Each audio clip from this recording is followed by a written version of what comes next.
नमस्कार दोस्तों। आखिरकार इंडिया ने सोच लिया कि अब इंडिया अरुणाचल प्रदेश के अंदर 1700 किलोमीटर का एक हाईवे बनाने की जो है वो कोशिश कर रहा है।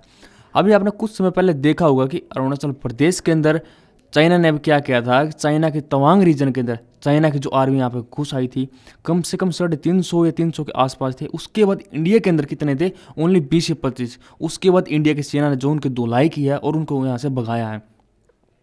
तो कहीं ना कहीं देखा जाए तो चाइना क्लेम करता है कि पूरा अरुणाचल प्रदेश क्या चाइना का पार्ट है। और कहीं ना कहीं अभी इंडिया ने फैसला ये किया कि अब इंडिया यहाँ पर डेवलपमेंट और ज़्यादा करेगा और चाइना को थोड़ा बहुत टक्कर दे पाएगा। अब इंडिया कर क्या रहा है कि अब इंडिया ने यहाँ पे कहा है कि अब इंडिया कम से कम 1700 किलोमीटर का एक हाईवे बनाएगा। कहाँ से? तवांग रीजन से निकलता हुआ जो इंटरनेशनल बॉर्डर से कनेक्ट करेगा। और कुछ ऐसे रीजन ये भी होंगे जो कि इंटरनेशनल बॉर्डर से आसपास मतलब 20-25 किलोमीटर आसपास को टच करेंगे यहाँ से, जो कि म्यांमार तक जाएंगे। अभी गवर्नमेंट ने ये डिसाइड किया कि अगले 5 या 6 सालों के अंदर जो 1700 किलोमीटर का जो हाईवे वो पूरी तरह से कंप्लीट हो बनकर तैयार हो जाए, जो कि इंडिया तिब्बत और चाइना म्यांमार के बॉर्डर से कनेक्ट करेगा। और यहाँ पे इंडिया ने अभी ये दावा ये किया कि इसके अंदर कुछ ऐसा 800 किलोमीटर का तो ग्रीनफील्ड जोन है, जहाँ पे अभी तक ना तो कोई डेवलपमेंट, ना तो कोई पहले हाईवे, ना कोई रोड बना था। और इसके अंदर वो डेवलपमेंट अभी होगी। और कि 2024 से 2025 तक जो कंपनी है उसको टेंडर वो दे दिया जाएगा। और अगले 2 सालों के बीच में 26 या 27 तक 2026 या 27 तक क्या है, इस पूरे को मतलब जो हाईवे है, 2 लाइन हाईवे जो बनेगा, फ्रंटियर कॉरिडोर हाईवे, इसको पूरी तरह से बनाकर तैयार कर दे। कहीं ना कहीं अब क्या है, इंडिया का जो रोड ट्रांसपोर्ट मिनिस्टर है नितिन गडकरी, उन्होंने कहा है कि जो पैकेज है 9 पैकेज के अंदर डिवाइड होगा, जिसकी कॉस्ट कितनी है 27,000 करोड़ आसपास आने वाली है। और कहीं ना कहीं जो अभी इंडिया यहाँ पे जो गवर्नमेंट है कहीं ना इस कॉस्ट को थोड़ा बहुत रिड्यूस करने की कोशिश कर रही है। और इंडिया का जो एम ये है कि कहीं ना कहीं जो बाउंड्री पार जो कि माइग्रेंट है पीपल थे उनको कहीं ना कहीं स्टॉप करे। और जो इंडिया के अंदर बाई चांस कल को बाई चांस यहाँ पर कोई युद्ध हुआ तो यहाँ पर जो हमारी डिफेंस या ट्रूप्स है, जो सेना है, उनको हथियार वगैरह लेकर जाने में थोड़ी बहुत आसानी हो। तो उसके बाद जो यहाँ के अरुणाचल प्रदेश के अंदर आसपास गांव है तो उनके अंदर उनको भी क्या है हाईवे से जोड़ा जाए और कल को भी क्या आसानी से एक स्थान से दूसरे स्थान पे यहाँ पर जाए, आसानी, उनको कोई भी दिक्कत ना आए। और कहीं ना कहीं जो अभी गवर्नमेंट ने अरुणाचल प्रदेश के अंदर और ज़्यादा डेवलपमेंट करने की आवश्यकता है। और इसलिए अभी 23 नवंबर 2022 का आर्टिकल है जहाँ पे अभी गवर्नमेंट ने डिसाइड किया कि अभी अरुणाचल प्रदेश के अंदर कम से कम 44,000 करोड़ के जो हाईवे प्रोजेक्ट है वो बनाए जाएंगे। और जिसके अंदर ऐसे तीन हाईवे बनेंगे 44,000 करोड़ के अंदर, जिनकी कुल लंबाई कितनी है 2,574 किलोमीटर, जो कि आसपास के गाँव को क्या हाईवे से जोड़ा जाएगा, जो कि आम लोग भी क्या आसानी से हाईवे से मतलब एक स्थान से दूसरे स्थान पर जाए। हमें लगता है कहीं ना कहीं ये डेवलपमेंट बहुत ज़्यादा पहले होनी चाहिए थी। और ये बात भी नहीं है कि ये मत सोचना कि चलो ठीक है ये डेवलपमेंट अभी कही है, हाईवे बनाया, जो अभी चाइना ने अटैक किया तो उसके बाद इसे डलने दिमाग में चलो ठीक है यहाँ पर डेवलपमेंट करते हैं, यहाँ पे हाईवे बनाते हैं। नहीं, ये जो बात है 2016 के अंदर चली थी इसको हाईवे बनाने के लिए, बट कहीं ना कहीं जो डेवलपमेंट होते होते फाइनल होते होते क्या है 22 तक अभी पहुँच गया। और अभी गवर्नमेंट का दावा है ठीक है 2024-25 तक इसको कंपनी को सौंप दिया जाएगा और 26-27 तक क्या है इसकी पूरी तरह से इसको हाईवे बना देंगे। और कहीं ना कहीं ये हमें लगता है ये बहुत पहले हो लेनी चाहिए डेवलपमेंट, क्योंकि जो चाइना ने अभी क्या है, ये 18 जनवरी 2021 का आर्टिकल है जहाँ पे चाइना ने अरुणाचल प्रदेश के अंदर 4.5 किलोमीटर अंदर वहाँ पे जो क्या है गांव वगैरह बनाने शुरू कर दिया है। और एक तरफ तो चाइना क्लेम करता है कि अगर इंडिया बाउंड्री के आसपास कुछ डेवलपमेंट करता तो चाइना खड़ा हो जाता, नहीं इंडिया ने यहाँ पर डेवलपमेंट नहीं करना चाहिए, खिलाफ है, मतलब ऐसा कुछ सब कुछ पता नहीं क्या क्या है। तो उसके बाद अगर मैं चाइना की डेवलपमेंट की बात करूँ, चाइना यहाँ पर क्या बाउंड्री के आसपास जो बहुत सारी डेवलपमेंट कर रहा है जो इंडिया को बहुत बड़ी दिक्कत देगी, वो क्या है, ये नियांगची एरिया, ये अरुणाचल प्रदेश का मैप है, इसके आसपास जो नियांगची एरिया आप देख रहे होंगे, ये अरुणाचल प्रदेश के जो बाउंड्री के आसपास मतलब 35 किलोमीटर के आसपास है। और कुछ रीजन तो 35 किलोमीटर के बहुत पास भी है। उसके बाद अभी चाइना ने क्या किया है, लासा से नियांगची के बीच में उसने एक रेलवे लाइन बना दी है जिसकी कुल लंबाई कितनी है 435 किलोमीटर और जिसकी कॉस्ट बताई गई है कितनी है $4.8 बिलियन। और अभी चाइना ने जो ये रेलवे लाइन बनाई है इसमें से 75% जो हिस्सा क्या है, ये तो ब्रिज के ऊपर है, ये क्या है, टनल के अंदर है, जिसकी शुरुआत 2015 में चाइना ने की थी और इसको 5 साल बाद 2020 के अंदर पूरी तरह से कंप्लीट हो कर लिया है। और कहीं ना कहीं ये किसका पार्ट है, चाइना से क्लेम करता है कि लहासा से चिगांदू के बीच में जो 1600 किलोमीटर की जो रेलवे लाइन है इसको 2030 तक ये पूरी तरह से कंप्लीट कर लेगा।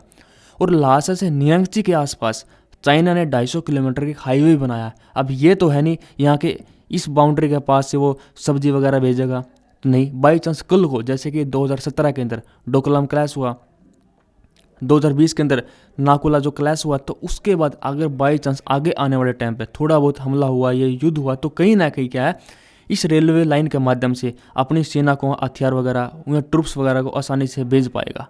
ये चाइना कहीं ना कहीं क्लेम करता है। और दूसरी तरफ जो दिक्कत कहाँ पे है, लद्दाख के अंदर जो एरिया, कुछ एरिया क्या चाइना कब्जा करके बैठा है और वो मानता है कि चाइना ये एरिया हमारा, लद्दाख के अंदर। तो अभी चाइना ने क्या किया, यहाँ पे डेवलपमेंट करनी शुरू कर दिया है। लद्दाख रीजन के अंदर आप जो सियाचिन एरिया है, यहाँ इसके आसपास क्या किया, जो होतान एरिया आप देख रहे होंगे ना, दूसरी तरफ अगर इस मैप के अंदर देखें, जो होतान एरिया, होतान से रोकियांग तक, ये इसके पास उसने क्या एक रेलवे लाइन बना दी है, 825 किलोमीटर की जो रेलवे लाइन है, जिसकी शुरुआत उसने कब की थी, 2018 के अंदर, और 2022 तक, जून 2022 को इसने क्या पूरी तरह से उसने कंप्लीट कर लिया। और जो रोकियांग से गोलमुद तक तो पहले भी क्या है एक रेलवे लाइन थी, कल को बाई चांस लद्दाख के अंदर उसने क्या है सेना की जरूरत पड़ी या उसने हथियार की जरूरत पड़ी इंडिया के खिलाफ लड़ने के लिए, क्या है इस रेलवे लाइन का क्या है वो यूज करेगा। और यहाँ पे देखा जाए तो चाइना बहुत सारी डेवलपमेंट कर रहा है जो इंडिया के लिए क्या है एक खतरा पैदा कर सकता है। और दूसरी तरफ अब आपके दिमाग में ये भी आएगा, चलो ठीक है, हम एक काम करते हैं, जो चाइना से हम एक्सपोर्ट या इंपोर्ट करते हैं, ट्रेड हमने बैन कर देनी चाहिए, जो इतने हमारे क्या है क्लासेस होते हैं, हमारे युद्ध होता है चाइना के साथ। देखो, हम सडनली इतना बड़ा एक्शन नहीं ले सकते, क्योंकि आज के टाइम देखा जाए तो इंडिया चाइना के ऊपर इतना ज़्यादा डिपेंडेंट हो चुका है, या इंडिया के लोग इतने ज़्यादा चाइना के ऊपर डिपेंडेंट हो चुके हैं, क्योंकि आज के समय बहुत सारी एक आम नागरिक की, आम लोगों की जरूरत किसने पूरी की है, चाइना ने। आप आसपास खुद देखना, आपके आसपास मोस्टली फ़ोन है क्या चाइना के होंगे, ओप्पो, वीवो, पोको, इनके फ़ोन होंगे 14-15 हज़ार की रेंज में। बहुत सारे लोगों ने फ़ोन ले रखे हैं जो कि आपको एक अच्छा कैमरा, अच्छा मतलब प्रोसेसर, एक एमोल्ड डिस्प्ले, 5G फ़ोन, सब कुछ मिल जाएगा आपको एक आम लोगों के पास। उसकी ज़रूरत किसने पूरी की है, चाइना ने। आप गर्मियों के अंदर देखना, जो AC वगैरह है या आप टीवी यूज़ करते हो, मोस्टली क्या चाइना के बने होते हैं। कहीं ना कहीं एक आम नागरिक उसने ज़रूरत किसने, चाइना ने पूरी किया है। तो कहीं ना कहीं इंडिया को ये है। तो यहाँ पर इंडिया के अंदर आप इंडिया की कंपनी देखना, मोबाइल फ़ोन के अंदर माइक्रोमैक्स अलावा कहाँ पे है, दूर दूर तक आपको कहीं नहीं दिखेगी। तो कहीं ना कहीं इंडिया के अंदर जो मेक इन इंडिया को बूस्ट करना पड़ेगा, जो इंडिया की कंपनी को थोड़ा और बूस्ट करना पड़ेगा, ताकि लोग इंडिया की कंपनी में थोड़ा बहुत शिफ्ट हो। और ये सडनली तो हम एक्शन कभी भी नहीं ले सकते, क्योंकि आप जो इंडिया के व्यापारी है, जो चाइना से हम सामान इंपोर्ट करते हैं, पहले हम करते क्या, कम से कम 4 या 5 महीने पहले उनको पेमेंट करते हैं, तो उसके बाद 5 या 6 महीने बाद क्या है वो पेमेंट, उसके बाद जो सामान है वो आता है। तो अगर हमने बाई चांस सडनली एक्शन ले भी लिया तो क्या वो सारी पेमेंट वो होल्ड हो जाएगी। तो कहीं ना कहीं हम क्या धीरे धीरे क्या वो शिफ्ट कर सकते हैं दूसरी कंपनी के ऊपर, या मेक इंडिया प्रोजेक्ट के ऊपर थोड़ा बहुत बूस्ट कर सकते हैं। अब 2019 के अंदर गलवान वैली क्लैश हुआ था, तो हमारे दिमाग में ये आता, ठीक है 2019 का जो गलवान वैली क्लैश हुआ, तो हमने क्या इंपोर्ट अब थोड़े बहुत धीरे धीरे कम करेंगे, बट वो क्या इंपोर्ट और ज़्यादा बड़े हैं। जैसे कि अब देखना 2021 की बात करूं, हमारा जो ट्रेड डेफिसिट था, अगर मैं ट्रेड डेफिसिट की बात करूं, हमने सामान एक्सपोर्ट कितना किया और हमने सामान इंपोर्ट कितना किया, उसके बीच में जो ट्रेड डेफिसिट है हमारा, उसके अंदर फ़ायदा हुआ या हमारा नुकसान हुआ। अगर मैं 2021 की बात करूं, हमने सामान इंपोर्ट कितना किया, $97 बिलियन का, और हमने सामान एक्सपोर्ट कितना किया, $28 बिलियन का। हमारा जो ट्रेड डेफिसिट कितना हुआ, $69 बिलियन का।